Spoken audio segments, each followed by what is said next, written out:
As men, we understand the value of maintenance. We change the oil in our trucks every 5,000 miles. We sharpen the blades on our tools. We wouldn't dream of running a piece of heavy machinery until it literally falls apart before giving it a tune-up. Yet when it comes to the most important piece of machinery that we own, the one that carries our children, provides for our families, and leads our homes, we tend to adopt a wait until it breaks strategy. We treat our bodies like a repair project instead of a maintenance mission. We ignore the check engine light on our lower back or our alignment issues in our neck until we're sidelined on the couch, unable to pick up our kids or show up at 100% in our work. Being a durable dad isn't just about being strong. It's about being available. It's about ensuring your structural foundation is aligned so that you can handle the literal and metaphorical weight of fatherhood for the long haul.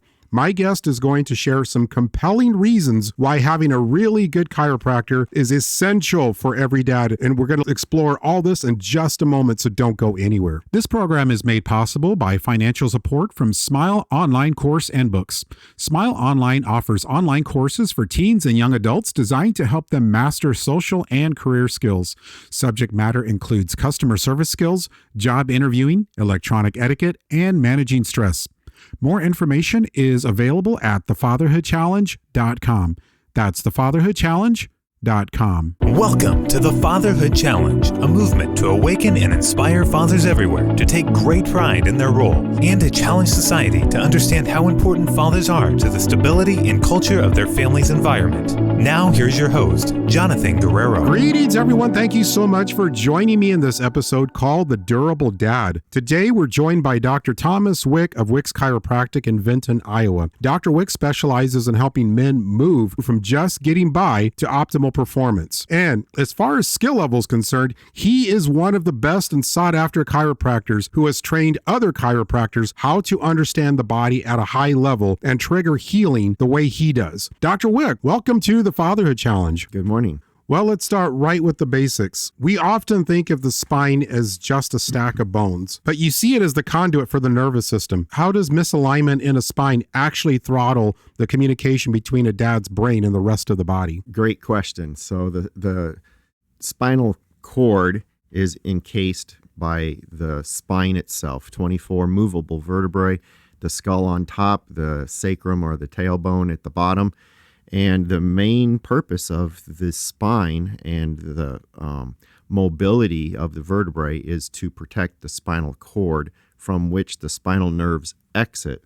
Those spinal nerves innervate or connect all of the body, the organs, tissues, cells, everything to the brain. There's evidence that chronic pain and inflammation can negatively impact testosterone levels. Can you explain how being out of alignment might be chemically draining a man's drive and energy?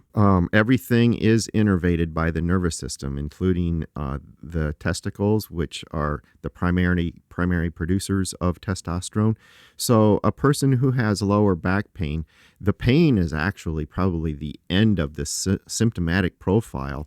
Before the pain, there's dysfunction. So whether it's kidney, liver, gallbladder, testicles, they will have involvement, whether it steps it up, becomes hyperproductive, or hypoproductive, steps it down. Yeah, I know this is probably getting a lot of dads' attentions right now that are listening, especially new dads, because new dads often experience hormonal shifts that can mess with them, cortisol levels, and yes, we just mentioned testosterone levels, and I'm pretty sure there's another one that I am not remembering that's also involved. Adrenaline. Yes. Adrenaline. Yeah. Yes. Yeah. So with that, this is all the more reason why a new dad should get adjusted, get looked at by a chiropractor, especially a new dad. Absolutely. When you think of the hormonal changes that a mother goes through, those hormonal changes of not only pregnancy, but also delivery, and then in the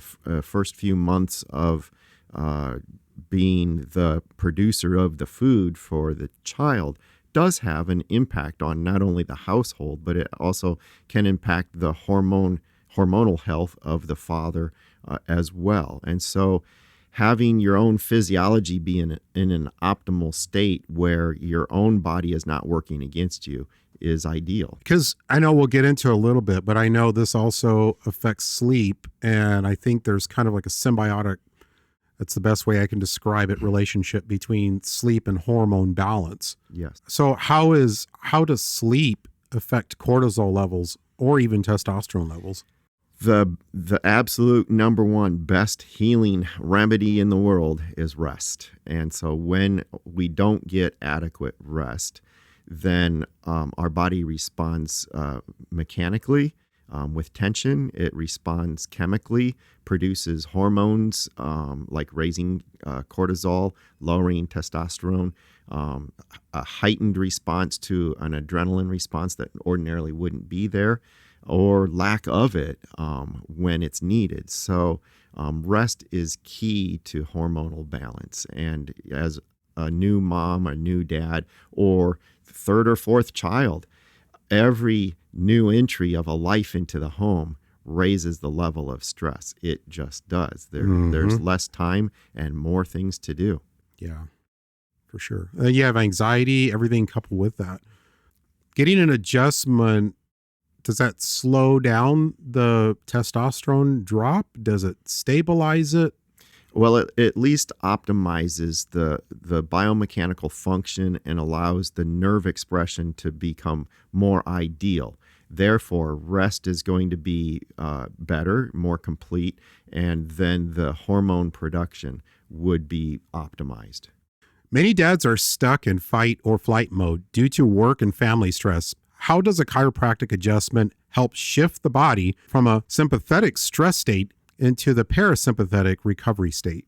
Very good. One thing that happens a lot in my profession is we talk about pain, dysfunction, but we don't talk about the skewed input that, let's just say we have a spinal misalignment called a subluxation that is in the neck or upper neck that affects your vision, affects your hearing, could affect your taste or your enzymes for digestion. The input, your vision, your hearing, your ability to take in information is skewed then too. So it goes back to the old computer adage, garbage in, garbage out. If your input is skewed, you know your output is going to be skewed. So keeping proper biomechanics, which helps allow proper neurological function at its optimal level, will address not only the input, but then the body's neurological response to the input. And I'm just going to pause for a second because dads right now might be thinking, why are we talking about all this? Like, who cares? Well, because moms talk about this stuff. Believe me, they do. If you've seen and noticed that they go in groups, they socialize, and this is the stuff that they're talking about. They're talking about their own care. Dads usually don't deal with their own care, and so they just kind of wing it. We're just talking about this because we're trying to help dads understand why it's not a good idea to wing it, why you should be learning things too, why you should be educating yourself, why you should be getting yourself in shape, because it's going to be a rough ride ahead. And you want every advantage that you can get. This is what women are doing, and it makes perfect sense. Why wouldn't you want every advantage as well? So this is why we are talking about this. Let's talk about brain fog or dad fog. Dads often complain about brain fog or lack of focus. How much of that mental fatigue is actually physical interference coming from the cervical spine, the neck, affecting the blood flow and the nerve signals? It can be a big part of it, primarily in that when your nervous system is first hyperstimulated or not functioning properly, you're going to be ramped up. You are more in a fight or flight response mode. Adrenaline comes up, cortisol comes up. You don't respond to things in a way that you might if the nervous system was working properly. And so rest primarily would be affected. And so then that response becomes more of a flight or fight response rather than think it through, take the time, get the information, make an objective assessment of the information, and then choose your choice. When you had your children, how did you prepare? What was your strategy for getting prepared? A lot of like what we're talking about now. So being as strong as you can, mentally, physically, spiritually, taking care of the house, meaning what you have been blessed with in this body. We are fearfully and wonderfully made. But that doesn't mean that we don't have responsibility in how we care for it. So looking at all aspects of what you have stewardship over as a father. So that includes helping with the schedule of the family, the schedule of the household, being able to properly divide your day. So, work and play and reading, reflection, rest, time in God's Word. There are so many factors that go into balance. And really probably the most important thing is setting a tone, a schedule that allows fathers and mothers and the household setting that tone to maintain balance. If I had to think of the natural consequence of following that strategy of balancing your time, helping out at home, things like that, that would reduce anxiety, because your wife's already going to have a lot of anxiety as it is. And so you showing up and lightening the load, offering to do extra chores here and there, or just looking around and seeing what needs to be done and just going and doing it, taking charge of the house and doing that. It gives her a sense of security that she's well taken care of, that the baby's going to be well taken care of. And you just might get a different wife out of the experience by stepping up in those areas. Sometimes it's going to be a sacrifice, especially if you come home from work, you're tired. All you want to do is just turn on the TV and rest a little bit. And it's okay if you need to get away for a little bit and get some quiet downtime to get your nerves in order. If you need to do some prayer, get yourself together, then go back in and join the family. But once you join that family, get involved, be in all the way. Well, it reminds me of the laws of thermodynamics, where entropy is what comes to mind, where if you don't add energy, things break down and it becomes chaotic. Okay, so that happens in physics. It's a law of physics, but it doesn't take much to think, well, that happens in our households too. And if a father is not going to add energy by organizing, keeping structure and balance in the home, it's going to become more random, more chaotic, and really very few people, if any, thrive in that type of environment. Some people are wired where they can. Emergency room doctors come to mind, where they can thrive in a chaotic environment. Sometimes soldiers, but very few. I would say 99+% of us don't thrive in a chaotic environment. So we have a lot of control over creating an environment where the family can thrive. And so adding our own component of energy by bringing balance, equilibrium, intentional conversation, and a presence, being checked in and being present with our wife and our children, helps thwart the laws of entropy. That's why you want to be your best mentally, physically, and spiritually. And I really probably have that upside down. It should be spiritually, mentally, physically, so that you can be the best father that the children could have and the best husband that the wife could have. So what are some simple strategies, steps that dads can do if, for example, that scenario where they come home from work, they're stressed and they feel like they have nothing left for their family, and now it's time to begin that family time? What are simple ways that they can de-stress physically? Probably one of the best is just take a walk. Go for a walk. Maybe grab your oldest child and just go take a walk and concentrate on not only what you're seeing, but also how you're breathing. Breathe deeply. Breathe through your nose and out through your mouth, and take deep, concentrated breaths. Cleanse yourself with the air that you've been given, and reorient your mind and your body. I'll give another one I used to do. If it's early enough in the day, and that's the key, if it's early enough in the day, and you have a child that is just wanting to get their energy out, go take them. Give your wife some space to breathe a little bit. If she's been with the kids for a while, give her a break. And then you go take the kids, rough them up a little bit, go play.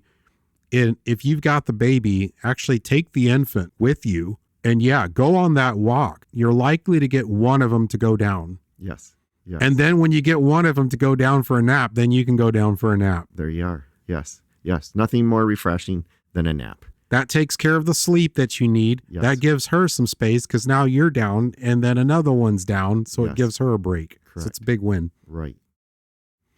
We've all been there. You're in pain and you're short-tempered with the kids. In your practice, do you see a direct correlation between a man's physical comfort and his emotional bandwidth as a father? Oh, absolutely. When you're in pain, it's a diminishing return for your patients. Pain skews not only your sensory input, so how you see things, how you hear things, but it skews your physical output as well. And it's often hyper output. So you overreact, or you react when you should be more intentional. And so, yes, it absolutely affects the outcome. Between staring at phones and sitting on devices, our posture is collapsing. How does a forward head posture affect a man's lung capacity and his presence in the room? Well, that's huge. Biomechanically, we are really getting ourselves messed up. What the next generation of chiropractors, orthopedic surgeons, neurosurgeons are going to deal with because of the amount of time being spent on devices with that forward head posture is huge. So, one, you're stretching your spinal cord through your entire spine, particularly at the occiput, the base of the skull, and your highest vertebrae. And so the opening where the spinal cord comes through is called the foramen magnum, means big hole. Well, that is being stretched. Your spinal nerves are being stretched. Your spinal cord is being stretched.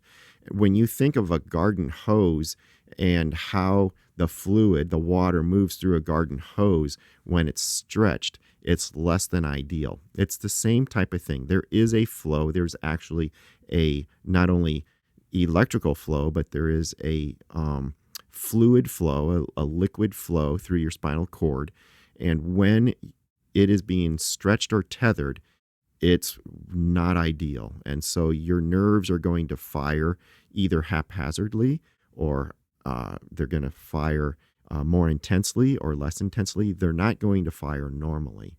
And so not only does a forward head posture biomechanically affect how you take a deep breath because you're collapsing your rib cage, but it's going to affect the nerves that go to your diaphragm, your breathing muscle, the lung capacity, and the air exchange, the oxygen and carbon dioxide exchange in your lungs. So if I look at it from an analogy of like an electrical circuit, it's causing a short circuit.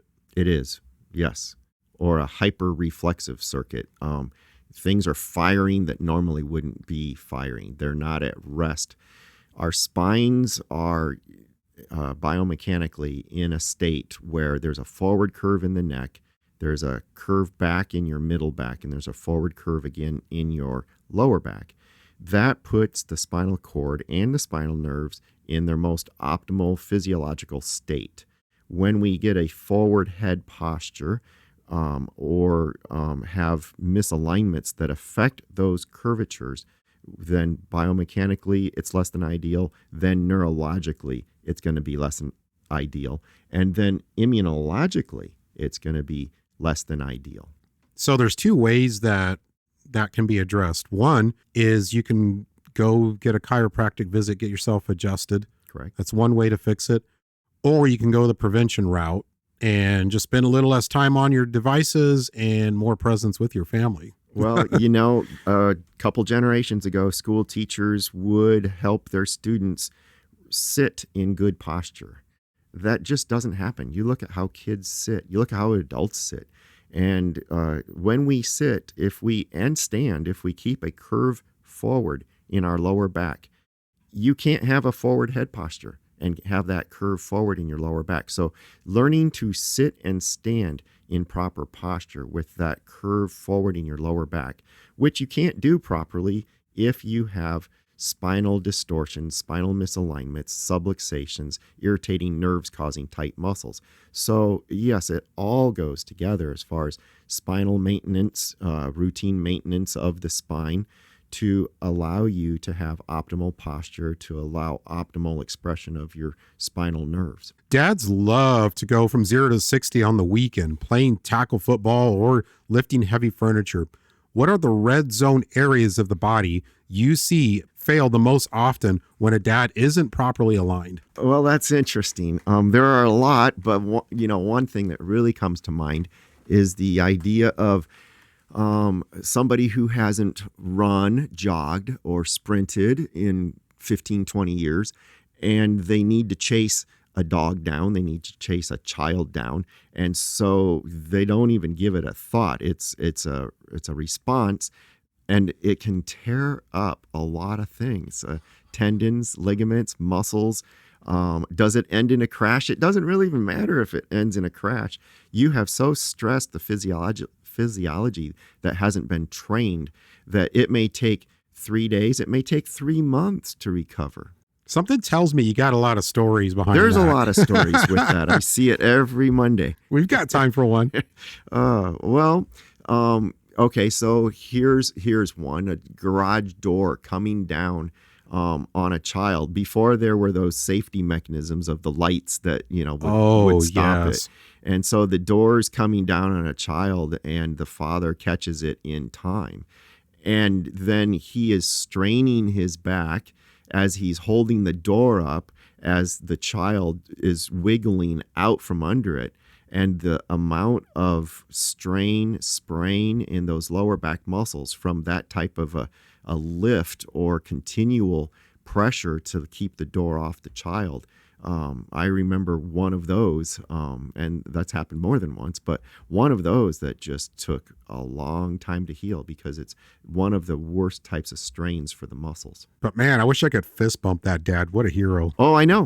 Absolutely. Yes. And, we kind of I've thought about taking those little indicators and taking them and putting them up at the top where, they look at each other at the top of the door and you never have to deal with it. And then I always think back to that little kid, when there weren't those little safety mechanisms. Yeah. How much of that do you want in your life? So there are things that we think we can improve on that maybe really we should leave for some of the people who are safety engineers and come up with these mechanisms to actually help us. So one solution is address injuries like that after the fact.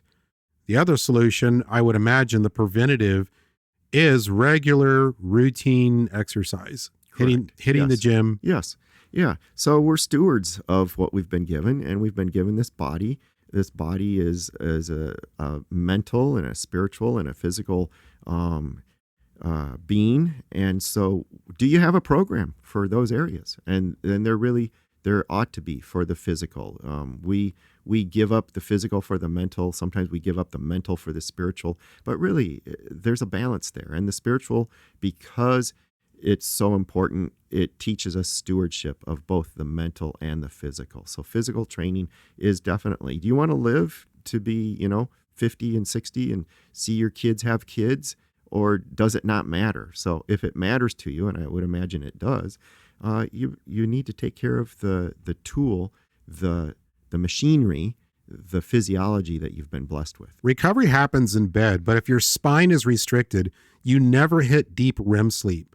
How does an adjustment serve as a force multiplier for a dad's sleep quality? Well, it takes the pressure off the nerves, it takes the pressure off the muscles, it takes the pressure off the tendons, and then the body can rest. And so when you are not in pain, when you're able to turn over in bed comfortably, you just rest better. And so that gets you into the REM cycles that restores not only your body, but your mind. A lot of men take pride in walking it off. At what point does toughing it out turn into permanent structural damage that prevents a man from being active with his future grandkids. That's huge, because 3 days of something that is not improving, after 3 days, it becomes a muscular habit. Then that becomes a biomechanical habit. After 6 days, it's a neurological firing pattern that, unless it's disrupted, becomes a chronic problem. It becomes a chronic neurological firing pattern. How many of those do you want in your life? Like none. So I give my patients a 3-day rule. 3 days of something that's not improving each of those 3 days. Don't let it get into day 4. Don't let it become a biomechanical fault. And if you're not near your chiropractor or somebody that is strongly suggested that could look at it, definitely don't get into day 6, day 7, because now it's a neurological problem. And the old stories about, well, I'll never see a chiropractor because once you go, you have to go for the rest of your life. Well, tell me what optometrist, what dentist have you sworn off you'll never see for the rest of your life because they just keep you coming back? Well, think of this: 6 days of something that has not been taken care of. Now your brain is misfiring through the spinal nerves, and now you have a pattern that, if it's not disrupted, becomes a chronic pain pattern. And chronic pain, as we're beginning to understand, is a lot of what causes chronic disease. Things like dementia, Parkinson's, ALS, on and on. These deep-seated, demyelinating neurological problems had to start somewhere, and some of those are because of improper biomechanics that were let go and became chronic neurological firing patterns in our spinal cords. For a guy who's skeptical or has never been to a chiropractor, what is the return on investment he can expect after his first month of consistent care? As far as return on investment, having your spinal canal, cord, spinal structure optimized brings better responses as far as neurologically. It brings better responses as far as rest. Your body is able to rejuvenate itself so much better. Your immune system, the T and B cell response is better.